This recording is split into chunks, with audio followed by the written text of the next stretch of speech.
আল্লাহর হাবিব সাল্লাল্লাহু আলাইহি ওয়াসাল্লাম বলেন, ও উম্মত শোনো, তোমরা যদি মা বাবাকে বেজার করো, খোদার কসম করে বলি, যখন মৃত্যুর সময় মালাকুল মউত তোমার সামনে হাজির হয়ে যাবে, মালাকুল মউত সবার কাছে আসবে কিনা? হন আপনি কোটিপতি, হন আপনি লাখপতি, হন আপনি মসজিদের ইমাম সাহেব, হন আপনি সমাজ সেবক, হন আপনি চেয়ারম্যান, যেই হন না কেন, সময় মতো মালাকুল মউত আপনার সামনে হাজির। রব্বুল আলামিন বলছেন, যারা মায়ের মনে কষ্ট দিবে, বাবার মনে কষ্ট দিবে গো, আমার আল্লাহ পাক রব্বুল আলামিন বলেন, মা বাবারে কষ্ট দিলে খোদার কসম করে বলি, মৃত্যুর সময় আল্লাহ পাক রব্বুল আলামিন তোমার জবানটাকে বন্ধ কইরা কালিমা পয়রা দুনিয়ার জমিন থেকে বিদায় হইতে পারবে না। চিৎকার দিয়ে বলেন নাউজুবিল্লাহ। কালিমা পয়রা দুনিয়ার জমিন থেকে বিদায় নিলে জান্নাতি, আর যারা কালিমা পড়তে পারবে না তারা জাহান্নামী। কারণ জান্নাতীর একটা নমুনা হলো সে কালিমা পড়তে পড়তে বিদায় হবে। অনেক মানুষ দেখা যায় কালিমা পড়তে পড়তে জিকির করতে করতে বিদায় হয়ে যায়, কথা বলেন ঠিক না? আবার অনেক মানুষ আছে মৃত্যুর সময় মসজিদের ইমাম সাহেবকে নিয়া বারবার বলায়, বলেন না একটু লা ইলাহা ইল্লাল্লাহু মুহাম্মাদুর রাসূলুল্লাহ সাল্লাল্লাহু আলাইহি ওয়াসাল্লাম, বলে কি বলে না?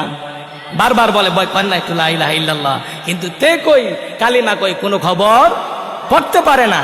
নবী করিম সাল্লাল্লাহু আলাইহি ওয়াসাল্লাম বলেন, উম্মত রে, তোমরা কেউ যদি তোমার মার মনে কষ্ট দাও, বাবার মনে যদি একবার বিন্দু মাত্র কষ্ট দাও, আমার নবী বলেন খোদার কসম মুমিন হইয়া দুনিয়া জমিন থেকে যাইতে পারবে না। চিল্লায়া বলেন নাউজুবিল্লাহ। আল্লাহ নবী সাহাবী হযরত আলকামা রাদিয়াল্লাহু তাআলা আনহা, আলকামা আমার নবীজির বিশিষ্ট সাহাবী ছিলেন। নবী করিম সাল্লাল্লাহু আলাইহি ওয়াসাল্লাম যখনই বলতেন যুদ্ধের জন্য সাহায্যের প্রয়োজন, আলকামা সবার আগে দান করে দিত। আল্লাহর হাবিব যখন বললেন যুদ্ধের জন্য সৈনিকের প্রয়োজন, আলকামা সবার আগে লাব্বাইক বলতো। সুবহানাল্লাহ বলেন না? সবার আগে লাব্বাইক বলতো, ইয়া রাসূলুল্লাহ আমি হাজির। সবার আগে যুদ্ধের ময়দানে সৈনিকের দায়িত্ব পালন করতেন, সবার আগে দান করতেন। হঠাৎ করে নবীজির সাহাবী আলকামা রাদিয়াল্লাহু তাআলা আনহা যখন মৃত্যুর সময় হয়ে গেল, আলকামা রাদিয়াল্লাহু তাআলা মৃত্যুর সময় যখন হয়ে গেল, তার স্ত্রী বারবার বলতেছে, ওগো স্বামী, ও স্বামী, একবার বলেন না লা ইলাহা ইল্লাল্লাহু মুহাম্মাদুর রাসূলুল্লাহ সাল্লাল্লাহু আলাইহি ওয়াসাল্লাম, বলেন সুবহানাল্লাহ। স্বামীরে বলতেছে লা ইলাহা ইল্লাল্লাহ পড়েন না। স্বামী জবান দিয়ে কালিমা পড়তে পারে না, কালিমা বাইর হচ্ছে না, অনেক চেষ্টা করতেছে। আলকামার স্ত্রী দৌড়ে গেলেন আল্লাহর হাবিবের দরবারে, যাইয়া বলে, ইয়া রাসূলুল্লাহ, ইয়া হাবিবাল্লাহ, নবী গো, ও মায়ার নবীজি, ও রহমতের নবী, ও মায়ার নবী, আপনার সাহাবী আলকামা তার জবান দিয়া কালিমা শরীফ পড়তে পারে না গো নবী। আল্লাহু আকবার। কালিমা পড়তে পারে না। বন্ধুরা গভীর মনোযোগ, আল্লাহ রাব্বুল আলামিন বলছেন, ওয়াবুদুল্লাহা ওয়ালা তুশরিকু বিহি শাইআও ওয়া বিল ওয়ালিদাইনি ইহসানা। জোরে জোরে বলেন আল্লাহু আকবার।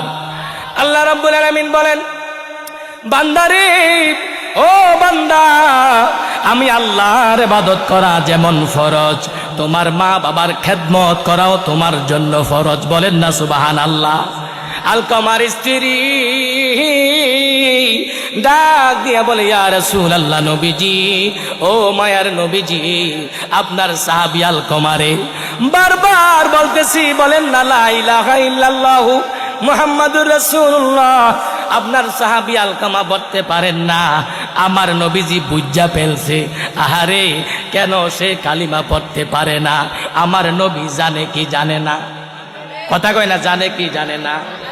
আমার নবী বেলালকে ডাক দিলেন, সালমান ফার্সিকে ডাক দিলেন, আল্লাহ হাবিব সাল্লাম আবু বকরকে ডাক দিলেন, ওমরকে ডাক দিলেন, ও সাহাবীরা চলে যাও, আলকামার বাড়ির মধ্যে যাও, তার কি অবস্থা একটু পর্যবেক্ষণ করে আসো। সুবহানাল্লাহ বলেন না, একটু পর্যবেক্ষণ করে আসো। আল্লাহ নবী সাহাবীদেরকে অর্ডার দিতে দেরি হইল। হযরতে বেলাল, হযরতে ওমর ফারুক, হযরতে আবু বকর সিদ্দিক, হযরতে ওমর ফারুক রাদিয়াল্লাহু তাআলা আনহু, হযরতে সালমান ফার্সি রাদিয়াল্লাহু তাআলা আনহু, এই চারজন সাহাবী আলকামার বাড়ির মধ্যে দৌড়াইয়া গেলেন।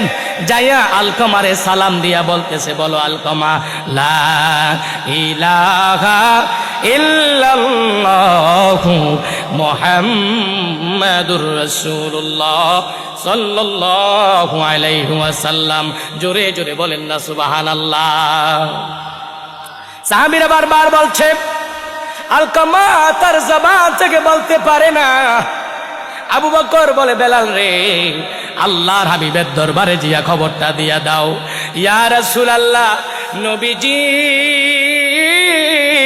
আল্লাহু আকবার, ও মায়ার নবীজি, আপনার সাহাবীরে আমরা প্রায় 100 বারের মতো চেষ্টা করছি, আপনার সাহাবী কালিমা পড়তে পারে না গো নবী, আপনার সাহাবীর জবান দিয়া কালেমা আসে না। আমার নবী কয়, বেলাল, ও বেলাল রে, ও বেলাল, তার বাড়ির মধ্যে কে জীবিত আছে?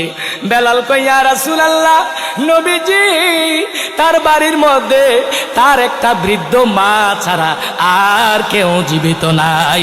জোরে জোরে বলেন না আল্লাহু আকবার। এত কষ্ট করে মা লালন পালন করলেন। আজকের বিজ্ঞান বলছে, সন্তানটা যখন মায়ের গর্ভের ভিতরে থাকে, ওই সন্তানটা প্রায় 4000 বার, কয় হাজার বার, প্রায় 4500 বার মায়ের কলিজার মধ্যে লাথি মারে। আল্লাহু আকবার বলেন না। বিজ্ঞান বলছে, সন্তানটা মায়ের কলিজার মধ্যে 4500 বার লাথি মারে। একের বার লাথি মারলে মা প্লেটের মধ্যে খাবার নিয়ে বসে, খাবারটা খাইতে পারে না, 2 লোকমা 1 লোকমা খাইয়া উঠা যায়। কথা বলেন ঠিক না বেঠি? ঠিক কিনা? এরপরে রাত্রে ঠিক মতো ঘুমাইতে পারে না। এই সন্তান বড় হইয়া মায়ের খবর রাখে না, বাবার খবর রাখে না, আছে না নাই? কিন্তু দেখবেন, ওই মায়ের ঘরে যদি সন্তানটা ল্যাংড়া হয়, কানা হয়, লুলা হয়, বোবা হয়, মা কিন্তু এই সন্তান রে পালাইয়া দেয় না। কথা বলেন ঠিক না বেঠি? এই জন্য কবি খুব সুন্দর ভাষায় বলছে, ওরে মায়ের কান্দন যাবজ্জীবন, আরে 2-4 মাসের বোনের কান্দন রে, আরে ঘরের পরিবারের কান্দন কয়েকই দিন পরে থাকে না। দুঃখের দরদি আমার জনম দুঃখী মা। কথা বলেন ঠিক না বেটি? আরে সন্তান যখন আরে কানা ল্যাংরা লুলা অসন্তান হইলে আমার পরে, আরে কানা খোরা ল্যাংরা আতুর সন্তান হইলে পরে, ধুলা ভালু যাইরা মায় টান দিয়া লয় কোলে। ঠিক না বেঠিক? আরে কানা খোরা ল্যাংরা আতুর হইলে পরে ছেলে, আরে ধুলা ভালু যাইরা মায় টান দিয়া লয় কোলে। আরে মায়ের সবের কালে,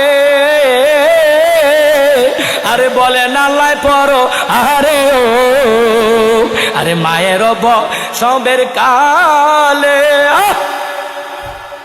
আরে মায়ের সবের কালে, বলে নালায় পড়ো আরে ও, আমায় তুমি লয়া যাও সন্তানের নিও না, দুঃখের দরদি আমার জনমে দুঃখী মা। চিৎকার দিয়ে বলেন না আল্লাহু আকবার। আমি আজকে গুসপার জমিনে জানাইয়া দিতে চাই, ও যুবক ভাইরা রে, যারা মা বাবার সাথে বেয়াদবি করেছ, খোদার কসম করে বলি, আজকের মাহফিল থাইকা যাইয়া তুমি তোমার মায়ের কদমের মধ্যে পইরা যাইবা, তোমার বাবার কদমের মধ্যে পইরা যাইবা। ডাক দিয়া কই বাবা মা, ও বাবা গো, ও মা, অন্যায় করেছি, অপরাধ করেছি, ক্ষমা করে দেন। খোদার কসম করে বলি, যত অন্যায় করো না কেন, যত অপরাধ করো না কেন, মারে একটা বার মা বইলা ডাক দিলে আমার আম্মায় ডাক দিয়া কইব, ও ছেলে রে, ও বাবা রে, ও আমার কলিজার টুকরা সোনামণি, আমি তোমারে মাফ কইরা দিলাম। আমার আল্লাহ কয়, যেই ব্যক্তিরে তার মা বাবা ক্ষমা করে দেয়, আমি আল্লাহ তারে ক্ষমা করে দেই। সুবহানাল্লাহ। আলকামা রাদিয়াল্লাহু তাআলা আনহার বাড়িতে জীবিত আছে মা, মনে আসেনি? জীবিত আছে কে? মা। বেলাল রাদিয়াল্লাহু তাআলা আনহুকে আমার নবী ডাক দিয়া কয়, বেলাল রে, ও বেলাল রে, ও বেলাল রে, বেলাল রে, তার মারে যাইয়া একটু খবর দাও, আমি রাসূলুল্লাহর, আমার রাসূলুল্লাহর হুজরা মোবারকে আসার জন্য, যদি না আসতে পারে আমি রাসূল নিজেই তার বাড়িতে চলে যাব। চিৎকার দিয়ে বলেন না সুবহানাল্লাহ। কেমন নবী দেখছেন? রহমতের নবী। আমার নবী ডাক দিয়া কয়, ও বেলাল, বেলাল রে, আমি নবী নিজেই তার বাড়িতে চলে যাব। এই খবর যাইয়া বেলাল আলকামার মারে একটা ডাক দিয়া কয়, ও মা গো মা, আল্লাহর হাবিব আপনাকে তলব করেছে যাওয়ার জন্য, যদি আপনি না যাইতে পারেন তাইলে রাসূলুল্লাহ নিজেই আপনার বাড়িতে আসবে। এই খবর শোনা মাত্রই ওই মহিলাটা একটা লাফ দিয়া কয়, না রে না, আমি রাসূলুল্লাহরে কষ্ট দিতাম না, আমি নবীরে কষ্ট দিতাম না, আমি আমার কষ্ট হইলেও লাঠির উপরে বর দিয়া হইলেও আমি আমার নবীর দরবারে চলে যাব। জোরে জোরে বলেন না সুবহানাল্লাহ। ওই নবীর দরকার আছে না নাই? জোরে বলেন না। যেই নবীর কারণে দুনিয়া পাইলাম, যেই নবীর কারণে জান্নাতের মালিক হইলাম, যেই নবীজি আমাকে আপনাকে ছাড়া জান্নাতে যাবে না, ওই নবী আমাকে আপনাকে ছাড়া জান্নাতে যাবে না। আর যেই নবীর কদম মুবারক লাগার কারণে এই মাটিটা সোনার মাটি হয়ে গেছে। জোরে বলেন না, আমার সাথে একটু বলেন, সোনারে মদিনা আমার প্রাণের মদিনা, সোনারে মদিনা আমার প্রাণের মদিনা। জবান করলে সবে ভুলিব কিন্তু তোমায়, সবে ভুলিব কিন্তু তোমায় ভুলতে পারি।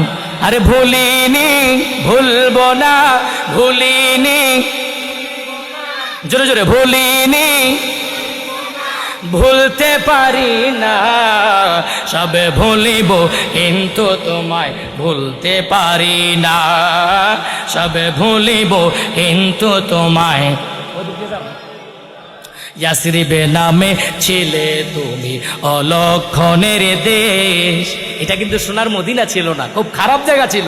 ওই সময় নাম ছিল ইয়াসরিব, খুব খারাপ জায়গা।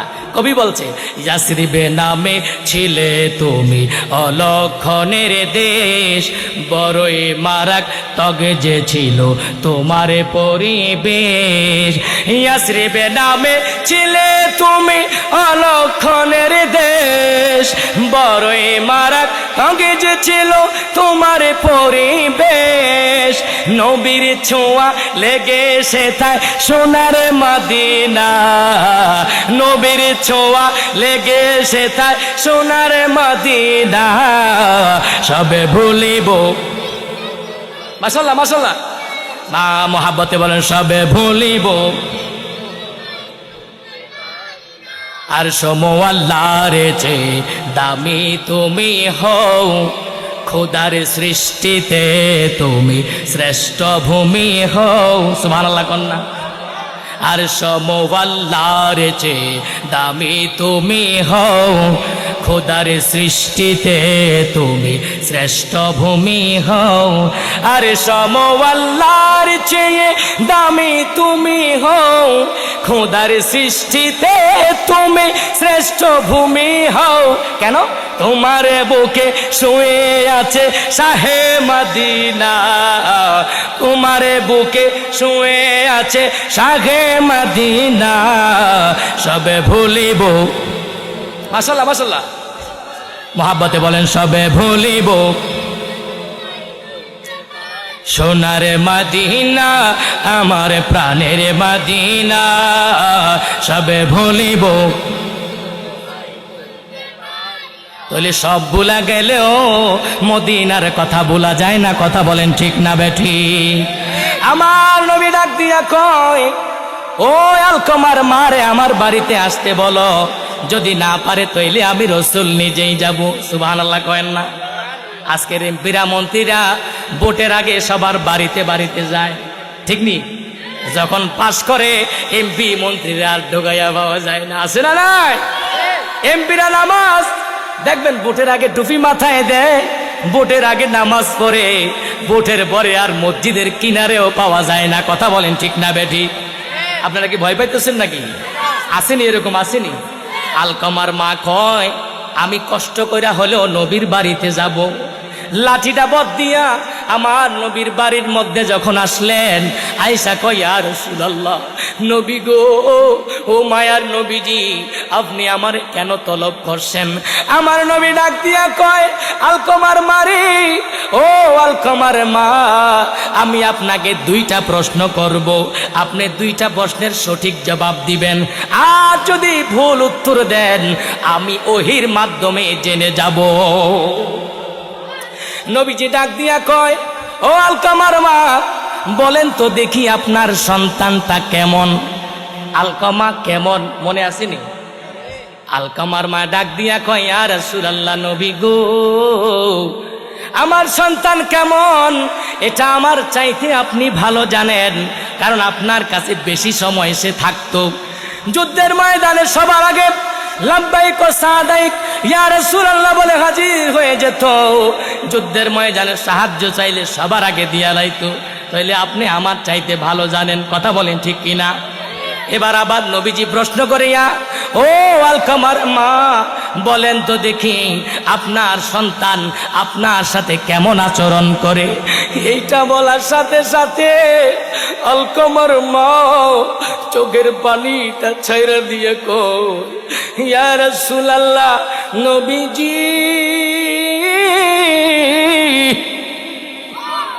ও নবীজি আমার সন্তানটা সব দিকে ঠিক আছে নামাজেও ঠিক আছে রোজায়ও ঠিক আছে দানেও ঠিক আছে সদকায়ও ঠিক আছে মানুষের উপকারেও ঠিক আছে কিন্তু গো নবী আমার ছেলেটার প্রতি আমার একটা কষ্ট আমার ছেলেটা আমি মায়ের কথাকে প্রাধান্য না দিয়া সে তার স্ত্রীর কথাকে প্রাধান্য দেয় এইটাই আমার মা আমি মায়ের মনে কষ্ট চিৎকার দিয়ে বলেন নাউজুবিল্লাহ আমার নবী কয় বেলাল রে আমি আর বুঝতে বাকি নাই যেই সাহাবী মারে কষ্ট দিছে এই জন্য আল্লাহ তার জবানকে বন্ধ কইরা দিছে জোরে জোরে বলেন নাউজুবিল্লাহ আমার নবী ডাক দিয়া কয় বেলাল ও বেলাল কিছু শুকনা লাকড়ির ব্যবস্থা করো বেলাল করুণ সুরে আস্তে আস্তে ডরে ডরে ডাক দিয়া কয় ইয়া রাসূলুল্লাহ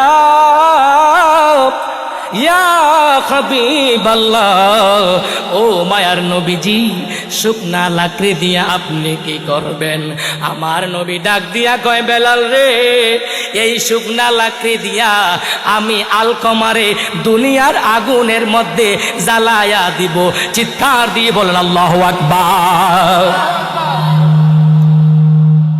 আচ্ছা বলেন তো দেখি কোন মার সামনে যদি বলে যে আপনার সন্তান যখন আগুনে জ্বালাইয়া দিব কোনো মায় সহ্য করবো না কোনো মা এটা সহ্য করবে নবীজি কইতেছে যারা মায়ের মনে কষ্ট দিয়া বাবার মনে কষ্ট দিয়া কবরে যাইতে দেরি হবে কবরে তার চাইতে ভয়ঙ্কর আযাব শুরু হইতে দেরি হবে না চিৎকার দিয়ে বলেন নাউজুবিল্লাহ নবী কয় আমি তারে দুনিয়ার আগুনে জ্বালাইয়া মানুষে দেখাইয়া দিতে চাই যে তারে কবরে গেলেই এরকম ভাবে জাহান্নামের আগুনে জ্বালাবে চিৎকার দিয়ে বলেন নাউজুবিল্লাহ এই কাণ্ড যখন ঘটাইল আমার নবী যখন কয় আমি তারে দুনিয়ার আগুনে জ্বালায়া দিব আরে মায়ের মনে আর সয় না মায়ের মনে ব্যথা আর সয় না মা আস্তে আস্তে দয়াল নবীরে ডাক দিয়া কয় ইয়া রাসূলুল্লাহ নবীজি ও মায়ার নবী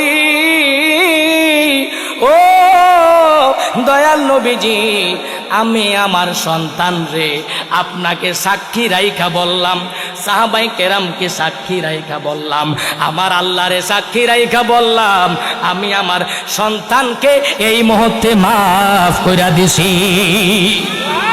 আরো জোরে বলেন না।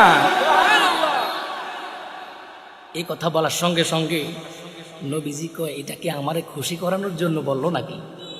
এরকম হয় না? এইটাকে আমারে খুশি করানোর জন্য বলছে নাকি আসলেই বলছে? পরীক্ষা করার দরকার আছে না?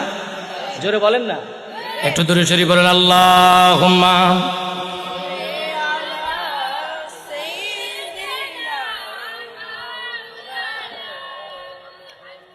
ওয়া আলা আলি মাওলানা। নবীজি কো, বেলাল, এটা কি আমি নবীরে খুশি করানোর জন্য বলছে নাকি আসলেই বলছে? একটু পরীক্ষা করার দরকার আছে কিনা। আমার নবী ডাক দিয়া কয়, বেলাল রে, ও বেলাল, দৌড়াইয়া আলকামার বাড়ির মধ্যে যাও, যাইয়া দেখো আলকামার কি অবস্থা। আমার নবী বলতে দেরি, ওই বেলাল আলকামার বাড়ির দিকে দৌড়াইতে দেরি নাই। বেলাল কয়, ইয়া রাসূলুল্লাহ, নবী গো, আমি যেই মাত্র আলকামার বাড়ির সীমানার মধ্যে গেছি গো নবী, আমি শুনতেছি বেলাল তার জবান দিয়া জোরে জোরে পড়তেছে লা ইলাহা মুহাম্মাদুর রাসূলুল্লাহ। চিৎকার দিয়ে বলেন না সুবহানাল্লাহ। আল্লাহ নবী বলেন যে তার মা মাফ করার পরে বেলাল যাওয়ার আগে আল্লাহ তাকে মাফ করে দিয়েছে। আবু বকর বলেন, ও সাহাবীরা শুনো, এতক্ষণ তার জবান কেন বন্ধ ছিল জানোনি? তার জবান বন্ধ ছিল, সে মায়ের মনে কষ্ট দিছে, এই জন্য তার জবান বন্ধ ছিল। এই মাত্র সবে মাত্র তার মা তারে ক্ষমা কইরা দিছে। সুবহানাল্লাহ বলতেন না? তাহলে আমরা যতই মা বাবার সাথে অন্যায় করি, আজকে বাড়ির যাইয়া ক্ষমা চাইতে রাজি আছি না নাই? জোরে বলেন না। মা হাজারো কষ্ট পাইলেও, বাবা হাজারো কষ্ট পাইলেও আমাকে আপনাকে মাফ কইরা দিবে, এটা আমার বিশ্বাস আছে না নাই? ও বন্ধুরে, তাইলে বোঝা যায় আল্লাহরে মা বাবারে কষ্ট দিয়া নামাজ পড়লে কবুল হবে না। হইব নাকি? মা বাবারে কষ্ট দিয়া রোজা রাখলে কবুল হবে না, মা বাবারে কষ্ট দিয়া হজ করলে কবুল হবে না, মা বাবারে কষ্ট দিয়া যাকাত দিলে কবুল হবে না, মা বাবারে কষ্ট দিয়া লম্বা দাড়ি রাইখা লম্বা জুব্বা বইরা মসজিদের ইমাম নয় কাবা শরীফের ইমামতি করলেও লাভ হইব নাকি? আর মারে সন্তুষ্ট করলে, বাবারে সন্তুষ্ট করলে আমার আল্লাহ বলেন আমিও তার প্রতি সন্তুষ্ট হয়ে গেলাম। তাহলে যেই নামাজ মারে কষ্ট দেওয়ার কারণে কবুল হয় না, ওই নামাজ ওইরা লাভ হবে? ওমরে ফারুক রাদিয়াল্লাহু তাআলা আনহুর সময় একজন তাবিঈ, কি যিনি ওমরে ফারুকের সময় ছিল যুবক, এখনো বিবাহ করে নাই, টকবুকে যুবক। এখন আজকে আমরা নামাজের মধ্যে দাঁড়াইলে বিভিন্ন কথাবার্তা মনে হয়ে যায় কি না? কথা কয় না, মনে হয়ে যায় না? আল্লাহ রাব্বুল আলামিন ডাক দিয়া বলেন, ওয়াকুমু লিল্লাহি কানিতিন। জোরে বলেন না সুবহানাল্লাহ। আল্লাহ রাব্বুল আলামিন ডাক দিয়া কয়, বান্দারে যখন নামাজে আমার সামনে দাঁড়াইবা, খুব বিনয়ের সাথে দাঁড়াইবা, খুব বিনয়ের সাথে দাঁড়াইবা, যেন পৃথিবীর কোনো কিছু তোমার মনে না আসে। চিৎকার দিয়ে বলেন না সুবহানাল্লাহ।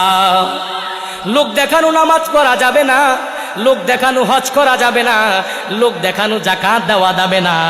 যদি মনোযোগ দিয়া আল্লাহরে খুশি করার জন্য নামাজ না পড়েন, আমার আল্লাহ পাক রব্বুল আলামিন কোরআনুল কারীমের মধ্যে ঘোষণা দেয়, কুল ইন্না সালাতি ওয়া নুসুকি ওয়া মাহইয়ায়া ওয়া মামাতি লিল্লাহি রাব্বিল, জোরে বলেন লিল্লাহি রাব্বিল।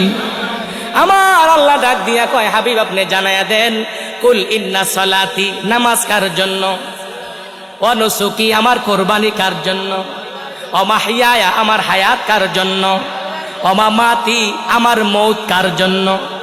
যদি নামাজ আল্লাহর জন্য হয়, কোনো মানুষে দেখানো নামাজ পড়া যাবে না। কথা বলেন ঠিক কিনা? আমার নবী কয়, যারা আল্লাহর সামনে দাঁড়ায়া নামাজ আদায় করবে, মনোযোগের সাথে নামাজ আদায় করবে, আমার নবী কয়, আমার নবী ডাক দিয়া কয়, আন্নাহু যাকারাস সালাতা ইয়াওমান ফাকালা মান হাফাযা আলাইহা। আমার নবী সাল্লাল্লাহু আলাইহি ওয়াসাল্লাম বলেন, ফাকালা মান হাফাযা আলাইহা কানাত লাহু নূরাও ওয়া বুরহানাও ওয়া নাজাতান ইয়াউমাল কিয়ামা। জোরে জোরে বলেন সুবহানাল্লাহ। আমার নবী ডাক দিয়া কয়, উম্মত, ও উম্মত রে, যারা মারে খুশি কইরা নামাজে দাঁড়াইবা, বাবারে খুশি কইরা নামাজে দাঁড়াইবা, যারা যাকাত দিয়া নামাজে দাঁড়াইবা, যারা হজ ঠিকমতো পালন কইরা নামাজে দাঁড়াইবা, যারা ওযু ভালো কইরা নামাজে দাঁড়াইবা, যারা মনে করবা আমি নামাজ পড়তেছি, আমার সামনে আল্লাহ ছাড়া আর কেউ নাই, আমি সিজদা করতেছি কারে? দুনিয়ার কোনো মানুষকে সিজদা করি না, এটা মনে করে যারা নামাজ পড়বে, আমার নবী পাক সাল্লাল্লাহু আলাইহি ওয়াসাল্লাম বলেন, কানাত লাহু নূরা, ওই নামাজ কিয়ামতের দিন তার জন্য নূর হইয়া যাবে, আলোকিত হয়ে যাবে। বলেন সুবহানাল্লাহ। আমার নবী ডাক দিয়া কয়, উম্মত, ও উম্মত রে, ও উম্মত রে, ওই নামাজটা অবুরহানাও ওয়া নাজাতান ইয়াউমাল কিয়ামা, ওই নামাজটা তার জন্য দলিল হইয়া যাবে। ওই নামাজ তাকে সাক্ষী হিসাবে দলিল দিবে যে আল্লাহ আমাকে সে ইবাদত করছে, আমি নামাজ আমার আপনার ইবাদত নামাজ সে আদায় করছে।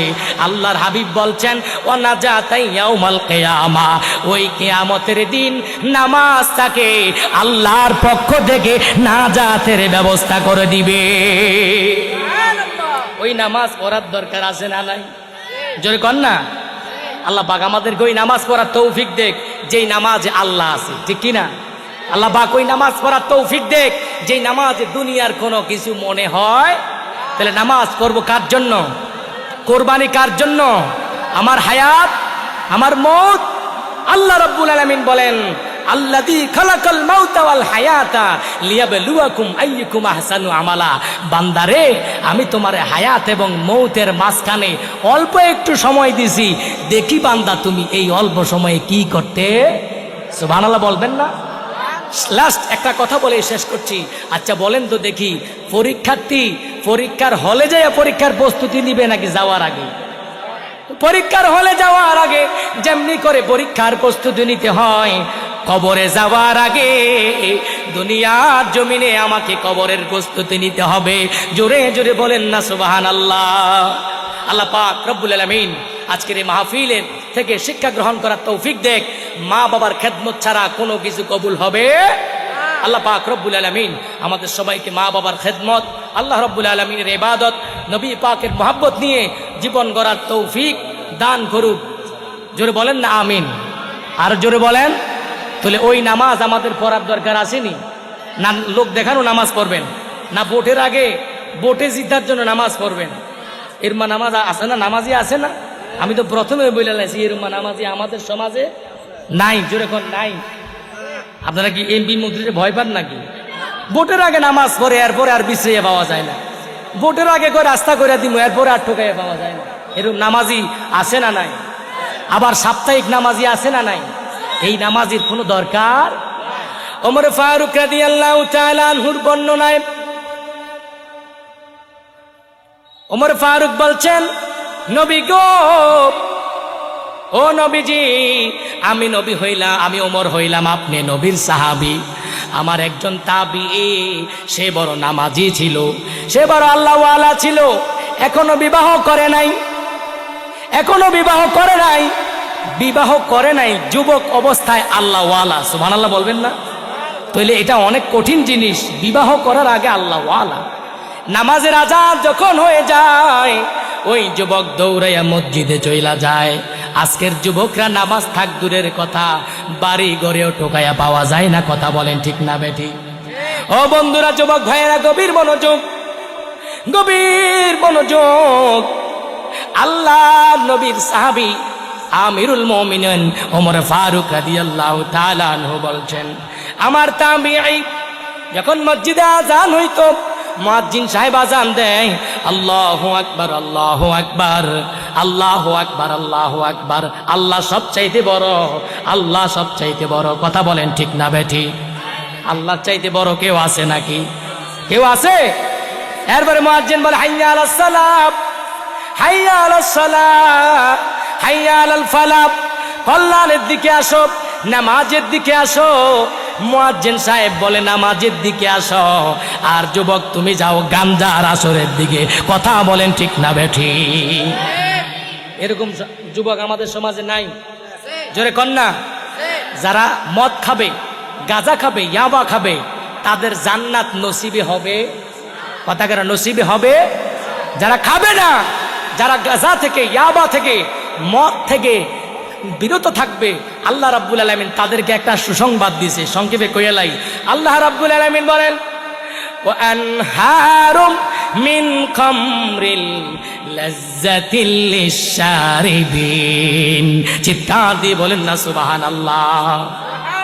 আল্লাহ রাব্বুল আলামিন বলেন, ও আমার বান্দারা, যারা জগতের মধ্যে মদ পান করবে না, যারা জুয়া খেলবে না, যারা গাঁজা খাবে না, যারা বাবারে খাবে না, দাদারে খাবে না, নানারে খাবে না, বাবারে খায়, দাদারেও খায়, নানারেও খায়, আসেনি?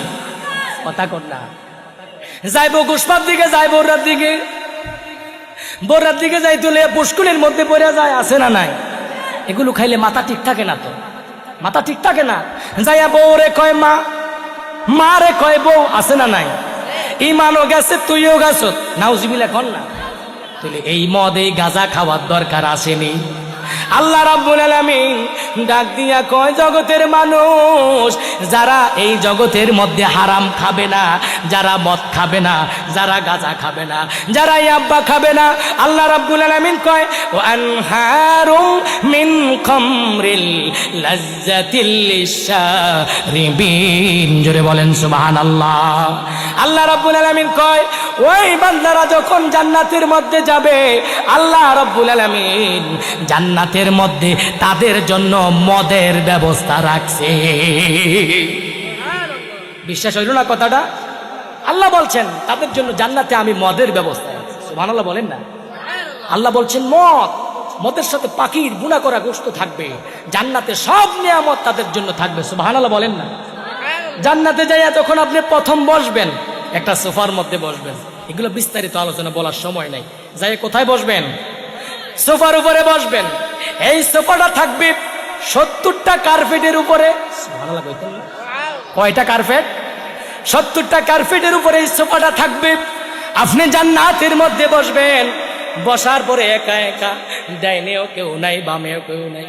দেখবেন একা একা ঘরের মধ্যে থাকলে খারাপ লাগে, ঠিক না? যখন আপনি জান্নাতে একা বসবেন, পিছন থেকে একজন হুর আপনার শাড়িটাকে মুচড়াইয়া ধরবে, দইরা পিছন থেকে একজন হুর আপনার কাঁধের মধ্যে ধরবে, দইরা একটা গ্লাস পানি নিয়া আপনার সামনে আইসা বলবে, আসসালামু আলাইকুম বস, ধরেন খান। পিছন থেকে আইসা বলবে, আসসালামু আলাইকুম ওয়া রাহমাতুল্লাহ, বস নেন খান। ওই ব্যক্তিটা বলবে, জান্নাতি ব্যক্তি, তুমি কে? মানান্তে তুমি কে? তুমি আমার চিনো না? ওই কোরআন শরীফ তুমি পড়ো নাই? কোরআনুল কারীমের মধ্যে আল্লাহ রাব্বুল আলামিন জানায়া দেয়, হুরুম মাকসুরাতুন ফিল খিয়াম। জোরে জোরে বলেন না সুবহানাল্লাহ। আমি হইলাম আল্লাহর বানানো হুর। আল্লাহ পাক আমারে তোমার স্ত্রী হিসাবে জান্নাতের মধ্যে বানায়া রাখছে। এবার পানিটা দিয়া বলবে, বস খান। এটা কি? এই পানিটা হলো ওয়াসাকাহুম রাব্বুহুম শারাবান তাহুরা। বস এটা হইলো জান্নাতের শারাবে তাহুর। আপনি পান করেন, পান করতে দেরি, কলিজাটা ঠান্ডা হইতে দেরি না। তাহলে দুনিয়াতে মদ খাওয়া যাবে, গাঁজা ইয়াব্বা খাওয়া যাবে নি? খোদার কসম এগুলো খাইয়েন না, জান্নাতে সব নিয়ামত পাবেন। জোরে বলেন না সুবহানাল্লাহ। ওই যুবক আজান দিলে মসজিদে যায়, আজান দিলে মসজিদে যায়, নামাজ মিস করে না। এশারের নামাজ পড়ার পরে ওই যুবকটা বাড়ির মধ্যে যায়। বাড়ির মধ্যে যাইয়া তার একটা বৃদ্ধ বাবা আছে। কি আছে? বাবা আছে। ওই বাবার খেদমতের মধ্যে লাইগা যায়। আজকে দেখা যায় অনেক বাবারা মা মারা গেলে বাবা লাঞ্ছিত হয়। মা মারা গেলে সন্তানেরা বাবার খবর আগের মতো আর নেয় না, আসেনি আগের মতো আর নেয় না। ওই যুবকটা আমি বাবার খেদমত এশারের নামাজ পইরা আইসা বাবার খেদমতে লাইগা যাইতো। হঠাৎ করে একদিন তার মসজিদ আর বাড়ির মাঝখানে একটা যুবতী সুন্দরীর বাড়ি আছে। ওই যুবতীটা প্রতিদিন তাকে কুপ্রস্তাব দেয়, প্রেমের প্রস্তাব দেয়। আমাদের যুবকরা এখন মেয়ে দেখলে বেহুশ হইয়া পইরা যায়, আসে না নাই? কথা কোন না আসেনি? খোদার কসম, তুমি যদি হারামে লিপ্ত হয়ে যাও জান্নাতের নূর তোমার নসিবে থাকবে। ওই যুবকটা মেয়েটা একদিন, 2 দিন, 3 দিন এভাবে প্রতিদিন ডিস্টার্ব করতে করতে ওই যুবকের উপরে ওই শয়তান সাওয়ার হয়ে যাওয়ার পরে যুবকটা রাজি হয়ে গেছে। রাজি হয়ে যাওয়ার পরে যেই মাত্র যুবক রাজি হয়ে গেছে, যুবকটা রাজি হয়ে যাওয়ার পরে দেখেন আল্লাহর ভয়টা দেখেন। যুবকটা রাজি হয়ে যাওয়ার পরে যখন সে এবং তার স্ত্রী, ওই মেয়েটা কথা বলবে মানে সামনাসামনি হয়েছে, এখন কথা আরম্ভ করবে। যেই মাত্র কথা আরম্ভ করবে ওই সময় যুবকটার আল্লাহর কথা মনে হইয়া গেছে। যুবক কয়, হায় রে, পৃথিবীর কেউ আমারে দেখে না, কিন্তু আমার মালিক আমারে দেখতেছে। কথা বলেন ঠিক কিনা? যারা সুদ খায় আল্লাহ দেখিনি, যারা ঘুষ খায় আল্লাহ দেখিনি, যারা হারাম খায় আল্লাহ দেখেনি, যারা মা বাবারে কষ্ট দেয় আল্লাহ দেখেনি। আরে ওই যুবকটা কয়, পৃথিবীর কেউ আমারে দেখে না, কিন্তু আমার মালিকে মুখতার, যিনি আমার মালিক, যিনি আমার পালনেওয়ালা বন্দে কুদ্দুস, তিনি আমাকে দেখতেছে। এই কথা যখন মনে হয়েছে রে বাবা, সাথে সাথে ওই যুবকটা বেহুশ হইয়া জমিনের মধ্যে পড়ে গেছে। আল্লাহু আকবার।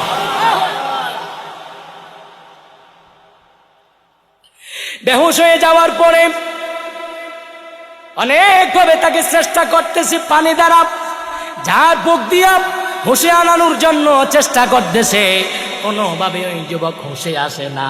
তার বাড়িতে তার বাবার কাছে নেওয়া হইল। বাড়িতে বাবার কাছে নেওয়ার পরে বাবা তারে পানি দিয়া যার বুক দিয়া যখন হুঁশ করাইলো, হুঁশ করানোর পরে এই নবী মনোযোগ, হুঁশ করানোর পরে এবার বাবা তারে জিজ্ঞেস করে, আব্বু রে, ও আব্বু, কেন তুমি বেহুশ হইছ? ছোটবেলায় যখন সন্তান অসুস্থ হয় বাবা পাগলের মতো হয়ে যায়, কখন সন্তান রে ডাক্তারের কাছে নিবে, ঠিকই না? কথা কোনা ঠিক নেই? আর টাকা না থাকলে বাবা নির্জনে বসে বসে কান্দে। আজকে আমার টাকা না থাকার কারণে আমার সন্তান রে আমি আজকে ডাক্তারের কাছে নিতে পারি না।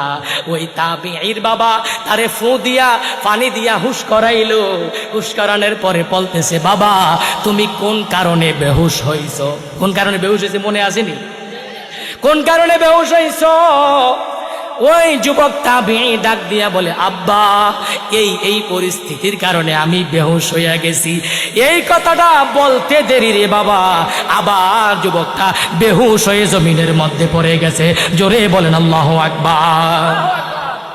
এবার যুবক বেহুশ হয়ে যাওয়ার পরে কোনোভাবে আর হুঁশ আসে না।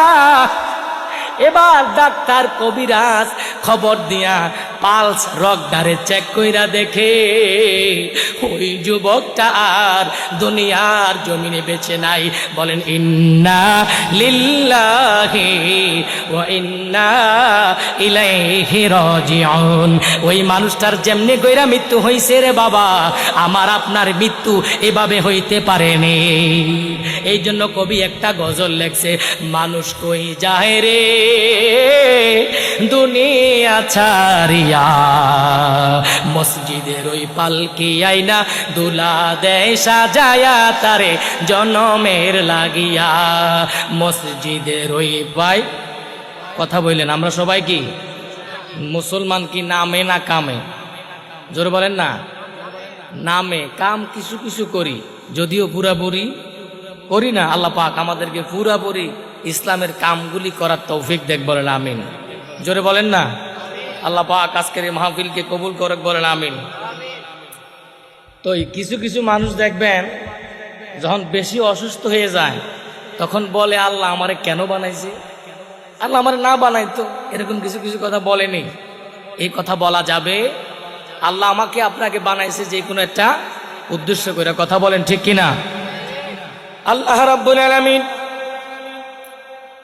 ১৫০০ বছর আগে কোরআনুল কারীমের মধ্যে রাব্বুল আলামিন বলেন, আল্লাহ রাব্বুল আলামিন বলেন, হাবিব আপনাকে আপনার কওমের লোকেরা, আপনার উম্মতের মধ্যে কিছু কিছু উম্মত আপনি নবীকে জিজ্ঞেস করবে, ইয়া রাসূলুল্লাহ, ইয়া হাবিব আল্লাহ, নবী গো, ও নবীজি, আমাকে আল্লাহ রাব্বুল আলামিন কেন বানাইছে গো নবী? এই জন্য আল্লাহ রাব্বুল আলামিন ১৫০০ বছর আগে জবাব দিয়ে দিছে, ওয়ামা খালাকাতুল জিন্না ওয়াল ইনসা ইল্লা লিয়াবুদুন। বড় করে বলেন সুবহানাল্লাহ। আল্লাহ রাব্বুল আলামিন ডাক দিয়ে বলে, জগতের মানুষ, আমি তোমাকে খামাখা বানাই নাই, আমি তোমাকে অযথা বানাই নাই, আমি তোমাকে এমনে এমনে বানাই নাই, আমি আল্লাহ রাব্বুল আলামিন, আমি আল্লাহর ইবাদত করার জন্য তোমাকে বানাইছি। জোরে বলেন না। আল্লাহ রাব্বুল আলামিন আমাদেরকে বানিয়েছে আল্লাহর ইবাদত করার জন্য। আল্লাহ রাব্বুল আলামিন বলেন, বান্দা ইবাদত করবা আমি আল্লাহর, ইবাদত করবা কার? জোরে বলেন না, কার? আল্লাহ ছাড়া আমরা আর কারো ইবাদত করি? কথা বলেন না, কারো ইবাদত করি নাকি? একমাত্র কার? দুরূদ পড়ি কারে খুশি করার জন্য? নবীরে খুশি করলে আল্লাহ খুশি। সুবহানাল্লাহ বলেন না। আল্লাহ রাব্বুল আলামিন বলেন, মান ইউতি'ইর রাসূল ফাকাদ আতাআল্লাহ। আল্লাহ রাব্বুল আলামিন ডাক দিয়ে বলে, জগতের মানুষ, ও মানুষেরে, আমার হাবিব যদি তোমার প্রতি রাজি হয়ে যায়, আমার হাবিব রহমাতাল লিল আলামিন যদি তোমার প্রতি রাজি হয়ে যায়, আমি আল্লাহ তোমার প্রতি রাজি হয়ে যাব। এখন নামাজ পড়ায়, নামাজ পড়ে লোক দেখানো নামাজ আছে না নাই? আমাদের সমাজে এমন কিছু মানুষ আছে যারা বছরে 2 বার নামাজ পড়ে, একবার ঈদুল আজহার নামাজ আর একবার ঈদুল ফিতরের নামাজ। কথা বলেন ঠিক না বেটি? একদল আসেনি শুধু 2 ঈদের নামাজ পড়ে, হুজুর ঠিক না? 2 ঈদের নামাজ পড়ে। আর একদল মানুষ আছে যারা সপ্তাহে একবার নামাজ পড়ে, সাপ্তাহিক মুসল্লি, জুমার দিন, আছে কিনা? আরেক দল মুসল্লি আছে যারা দৈনিক কিছু কিছু পড়ে, কিছু কিছু ছাড়ে, আছে না নাই? আপনারা কি ভয় পাইতেছেন? তাহলে আমার সাথে একটু কথা বলেন, এরকম নামাজি আছে কিনা? কিছু কিছু করে, কিছু কিছু ছাড়ে, এরকম আছে না? এই নামাজিরা যখন নামাজের মধ্যে দাঁড়ায়, এই নামাজিরা যখন নামাজের মধ্যে দাঁড়ায়, নামাজের মধ্যে কত কিছুর হিসাব শুরু হয়ে যায়, যেটা জীবনে কোনোদিন কল্পনাও করে নাই, মনেও নাই, সেই বিষয়টাও নামাজের মধ্যে মনে হয়ে যায়, আছে না নাই? আবার এমন কিছু নামাজি আছে, মার খবর নাই, বাবার খবর নাই, কিন্তু নামাজ পড়তে পড়তে কপালের মধ্যে দাগ লাগাইয়া দিছে। কথা বলেন ঠিক না বেঠিক? আসেনি? বউ থাকে শহরে, ছেলে থাকে বিদেশে, মা বাবা অসুস্থ অবস্থায় বাড়িতে মধ্যে আসে না নাই? জোরে বলেন না, আসে না নাই? ও বন্ধুরে, ও গুসপার মানুষ, মনোযোগ দিয়ে শোনো, তোমার মা বাবা যদি তোমার প্রতি রাজি হয়ে যায়, তোমার মা বাবা যদি তোমার প্রতি খুশি হয়, আমার আল্লাহ বলে আমিও তোমার প্রতি রাজি হইয়া গেলাম। আর আল্লাহ বলেন, যেই ব্যক্তির প্রতি তার মা বাবা বেজার হইয়া গেছে, আল্লাহ রাব্বুল আলামিন বলেন, যতদিন নামাজ পড়বে, যতদিন রোজা রাখবে, যতদিন হজ করবে, যতদিন যাকাত দিবে, মা বাবা বেজার থাকলে তোমার কোটি কোটি টাকার দান সদকার কোনোদিন কাজে আসবে না। চিৎকার দিয়ে বলেন নাউজুবিল্লাহ। ওই যায় রে দুনিয়া ছাড়িয়া, মসজিদের ওই পালকে আইনা দুলা দেয় সাজায়া, তারে জনমের লাগিয়া, আরে এই বাড়ির লাগিয়া কত করলা মারামারি, মামলা মোকদ্দমা কইরা খুয়াইলা রে করি। আরে আজকে তুমি চলে যাবে, আজকে তুমি যাবে চলে সবে কিছু পালাইয়া, মসজিদের ওই পালকি আইনা দুলা দেয় সাজায়া, তারে জনমের লাগিয়া। বলেন আল্লাহু আকবার। ওই যুবক আর হুশে আসে না, এবার ডাক্তার আইনা, এবার কবিরাজ আইনা, আলেম ওলামা আইনা চেক কইরা দেখে ওই যুবক আর দুনিয়ায় নাই। তাকে জানাজা পড়াইয়া কবরস্থ করা হলো। কবরস্থ করার পরে এবার ওমর ফারুকের কাছে খবরটা গেছে। ওমর ফারুক দৌড়ে আসলেন, আয়েশা কয় কোথায় রে আমার নামাজি তাবির কবরটা কোথায়, আমারে একটু দেখাইয়া দে।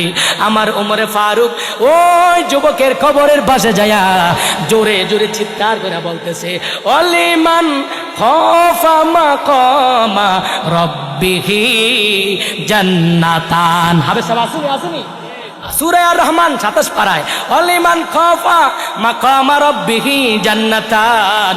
ওমর ফারুক চিৎকার করে কবরের উপর থেকে বলতেছে, ও যুবক রে, যারা আল্লাহকে ভয় করে কবরে যায়, আল্লাহ কবরে তাকে দুটি জান্নাতের মালিক বানায়া দেয়।